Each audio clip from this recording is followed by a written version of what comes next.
महाभारत युद्ध के 14वें दिन भीम और कर्ण के बीच बड़ा ही विनाशकारी युद्ध हुआ।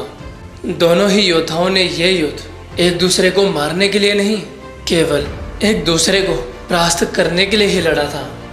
क्योंकि एक योद्धा अपने वचन से बंधा था तो दूसरा योद्धा किसी अन्य के प्रण से। तो चलिए जानते हैं युद्ध के 14वें दिन भीम और कर्ण के प्रथम युद्ध का परिणाम क्या रहा था। तो वीडियो शुरू करने से पहले एक रिक्वेस्ट है, अगर इस चैनल पर नए हैं और अभी तक चैनल को सब्सक्राइब नहीं किया तो कर लें और बेल आइकन दबाना ना भूलें ताकि हर वीडियो की नोटिफिकेशन आप तक सबसे पहले पहुंचे। जय श्री कृष्ण दोस्तों, स्वागत है आपका आपके अपने YouTube चैनल। इस घटना का वर्णन हमें महाभारत के द्रोण पर्व में मिलता है। युद्ध के 14वें दिन भीम का पराक्रम देखने योग्य था। उस दिन उन्होंने कौरव सेना के कितने ही महारथियों को अकेले ही परास्त कर दिया था। यहाँ तक कि जब उनका युद्ध गुरु द्रोण के साथ हुआ तब तो भीम ने उन्हें 8 बार उनके रथ सहित उठाकर पटक दिया था। धृतराष्ट्र भी भीमसेन का पराक्रम सुन संजय से इस प्रकार कह रहे थे, मैं तो तीनों लोकों में ऐसे किसी को नहीं देखता जो क्रोध में भरे हुए भीमसेन के समक्ष युद्ध स्थल में खड़ा हो सके। साक्षात इंद्र भी आज भीम के सामने खड़े नहीं रह सकते।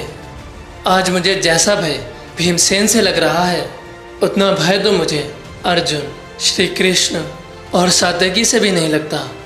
तदंतर युद्ध स्थल में भीमसेन का पराक्रम देख बलवान कर्ण ने भयंकर सिंहनाद के साथ भीम पर आक्रमण किया।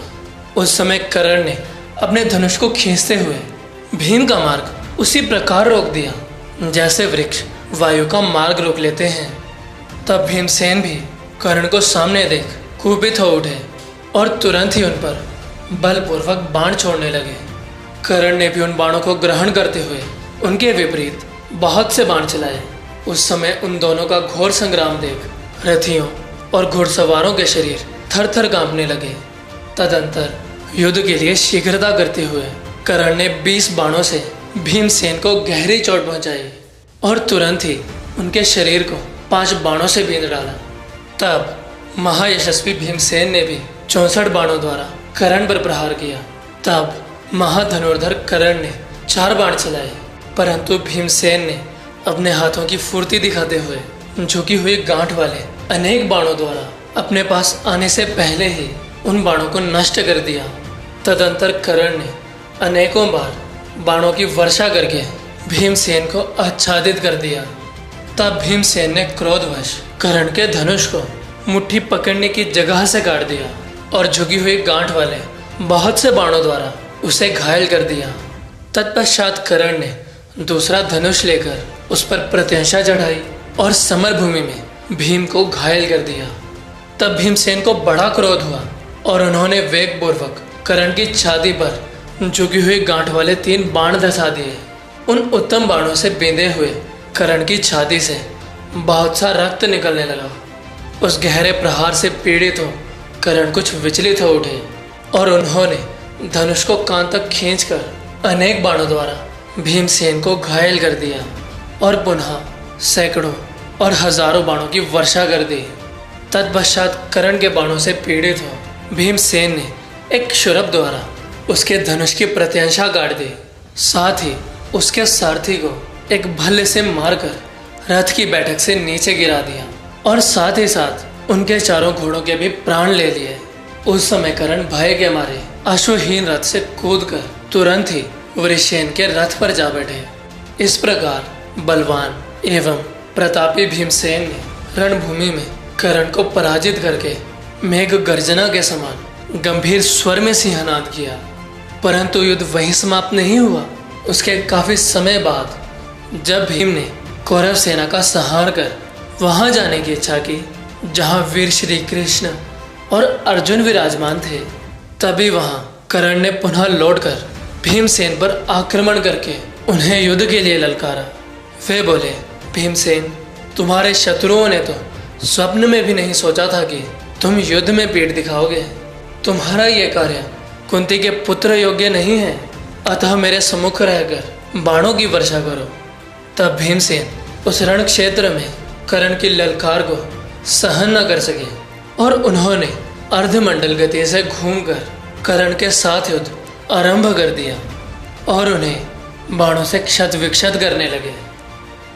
परंतु बलवान कर्ण ने भी अपने बाणों द्वारा उनके सभी बाणों को ग्रस लिया। तदंतर ऐसे ही दोनों योद्धा एक दूसरे को बाणों द्वारा आच्छादित करने लगे। तत्पश्चात कर्ण ने 64 बाण मारकर भीमसेन के कवच को अत्यंत छिन्न भिन्न कर उन्हें अपने बाणों द्वारा बुरी तरह से घायल कर दिया।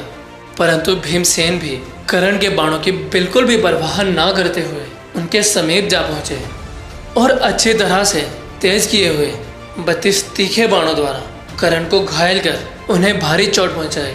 कर्ण तो भीमसेन पर कोमलता से प्रहार कर रहे थे, परंतु भीमसेन पहले के ही बैर को बारंबार स्मरण करते हुए क्रोधपूर्वक उनके साथ जूझ रहे थे। परंतु भीम को कर्ण की ये ढिलाई अपने लिए अपमान प्रतीत हुई और उन्होंने भी तुरंत ही उन पर बाणों की वर्षा आरंभ कर दी। भीम के धनुष से छूटे उन स्वर्णमय पंख युक्त बाणों ने कर्ण को उसी प्रकार ढक दिया जैसे पतंग आग को आच्छादित कर देता है। तब कर्ण ने भी क्रोधवश भीम पर भयंकर बाणों की वर्षा आरंभ कर दी, परंतु भीम ने उन सभी बाणों को बीच में ही काट डाला। तब क्रोध में भरे कर्ण ने भीमसेन पर पुनः बाणों की वर्षा करना आरंभ कर दिया। कर्ण के बाणों से घायल हो भीमसेन खून से लथपथ हो गए थे। तब भीम रणभूमि में कर्ण के उस चरित्र को सहन न कर सके और उन्होंने क्रोधवश कर्ण पर 25 नाराज चलाए और अपने घावों की परवाह ना करते हुए 6 और 8 बाण मारकर कर्ण के मरम स्थलों को विदीर्ण कर दिया। इसके बाद तुरंत ही एक प्रतापी बाण मारकर कर्ण के धनुष को भी काट दिया और शीघ्रता पूर्वक उसके चारों घोड़ों और सारथी को भी मार डाला। साथ ही साथ सूर्य की किरणों के समान तेजस्वी नाराजों से कर्ण की छाती में भारी आघात किया। यद्यपि कर्ण को अपने बाणों पर अभिमान था, तो भी भीमसेन के बाणों से घायल हो धनुष के कट जाने पर तथा रथहीन होने के कारण वह भारी घबराहट में पड़ गए और दूसरे रथ पर बैठने के लिए वहां से भाग निकले। आज की वीडियो में बस इतना ही। अगर वीडियो में बताई खास जानकारी पसंद आई होगी तो वीडियो को लाइक करें, शेयर करें और चैनल को सब्सक्राइब अवश्य करें।